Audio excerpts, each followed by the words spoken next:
and welcome to another episode of My Career. Today I have with me a fashion designer. He goes by the name Martinez. Welcome to the show. Thank you very much, Moyo. Yes, nice to have you. Why did you choose fashion designing? Well, I didn't deliberately choose fashion designing. Okay. My story is a very, very long one. It dates back to when I was in primary school. Oh. Yeah, actually. I was inspired by a cousin, we used to sketch a lot. Okay. So comics, he sketches comics, characters and all. Then I happened to now sit near a classmate that does the same thing. So I was always fascinated by the drawings, how the characters looked. I wanted to imitate, DC Comics. I wanted to imitate Marvel. So I'll come up and then start sketching myself. So I started up with my first superhero copy, which is Superman. So I would sketch Superman and I'll be happy with myself, put all the muscles, So it kept growing in me. I started sketching more every day until the point where I just thought to myself, I was a kid though. I just thought to myself, why can't I come up with my own superhero? So I came up with my own superhero, gave him my own name. And I took a step further when I got into secondary school. So I decided to, I don't know, for one reason or another, I just decided to make my own comics. So I'll buy notebooks and then sketch my superheroes. I had other characters, then form the story. Okay. So from there, I started having people wanting to read my comics, But it was really hectic because my parents, they were against it because it definitely was taking my time. I had to sketch different episode every week. So I got followership. So I was getting popular in school. Everybody knows the boy can draw. He has comics, and he has new releases every week.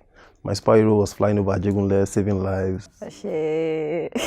All the streets I was naming were, popular streets they could relate to. Okay. So then I got attention from the editorial board in my school. So I started sketching on the editorial board too. I started making comics, caricature. So basically it started like that.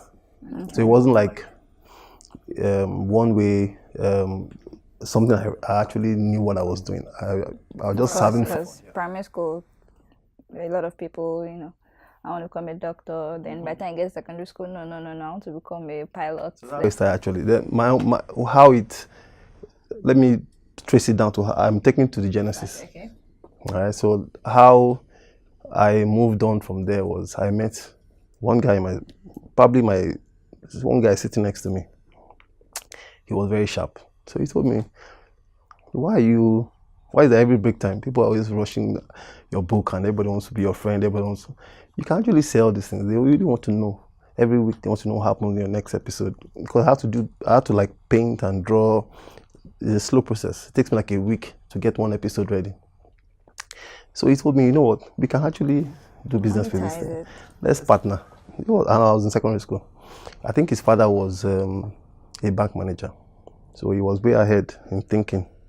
So he told me, okay, you know what, you don't have to like draw like every time, because I was complaining that if you're asking me to sell these comics, how many will I just sell my comic and then give up my comic and start all over again? Because I always had to collect my comics back. He said no. He said, don't worry, I have a rank Xerox at home. We'll photocopy, just draw once. I'll photocopy the rest. So we agreed, then he started doing that. So that was my first introduction to mass production. So you can actually do something just once and then duplicate and make money. So with him, I started, and then from there, we did Valentine cards for, all those lovers in class. He pushed me into it. He invested in the business, talked to me, brought in the inks, the pen, all those things, bought all those things. Then I will draw, we'll sell it, he will market it. Okay. I will sell it, make money. So that's how I started enjoying it, because I was actually now making money. Money out of it. Yeah. So one day I was in University of Lagos. That's after secondary school. I just saw one guy wearing a character shirt. So the character was looking like my character. Okay. So it was on a t-shirt. So I was like, oh wow.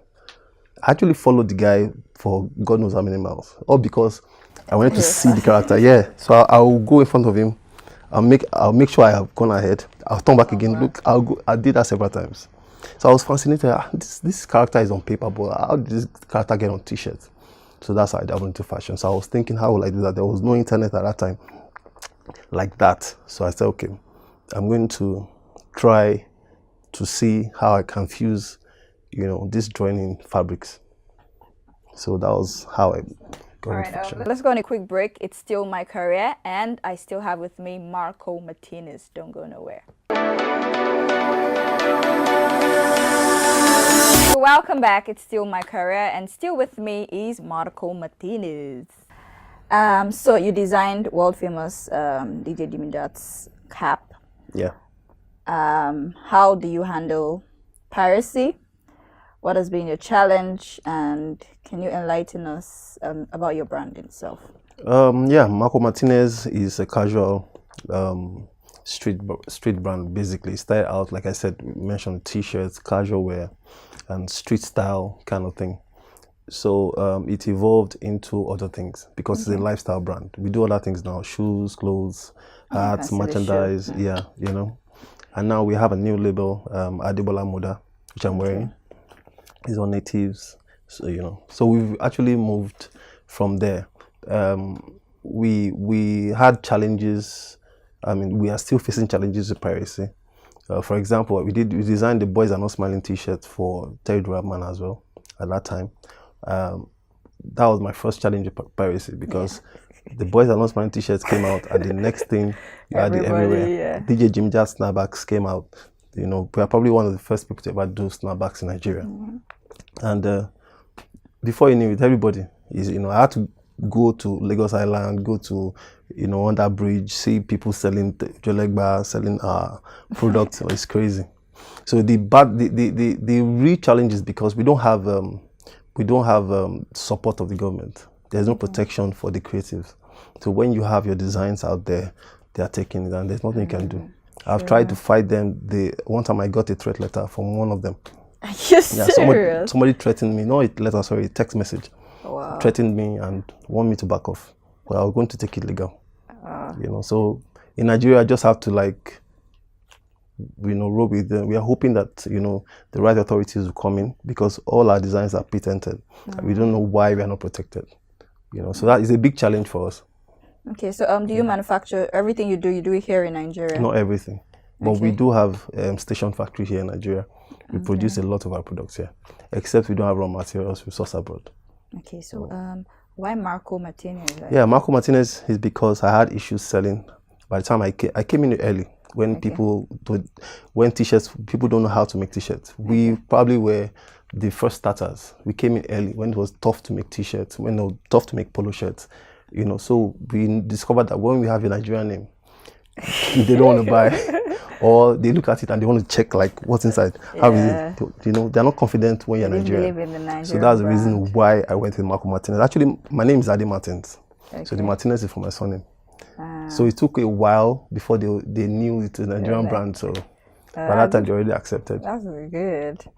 Anyways, so you do I checked some of your products online, and I kind of noticed that you're into basically everything. Now, for your shoes, do you work with leather? Is it strictly leather or? No, we work with all. Depends on what inspiration we're getting. Basically leather because we are working with what Nigerians want to buy. Okay. You have to be careful. Nigerians are not so. How do I put it?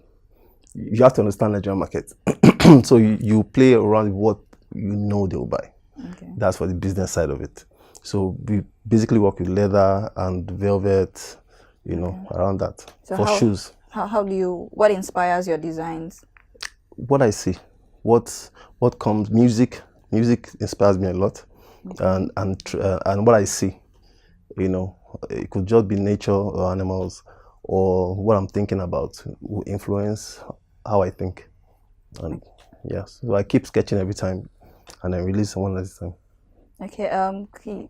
Briefly, can you quickly tell us? I don't know if you had challenges with your parents accepting what you wanted to do, because I know that Yeah. you told me like you started like 17 years ago. Yeah.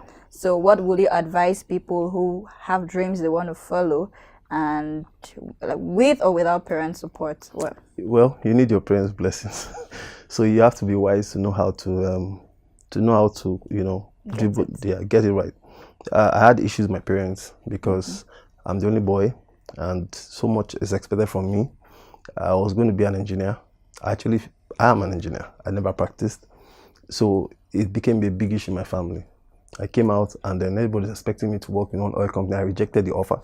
I had to, stick to my guns, insisted that this is what I wanted to do. So maybe until stars started coming to my house, back then Rugged Man, all those people started coming to my house to order, all the big names started coming to my house. Then my mom knew that, this guy, he knows what he's doing.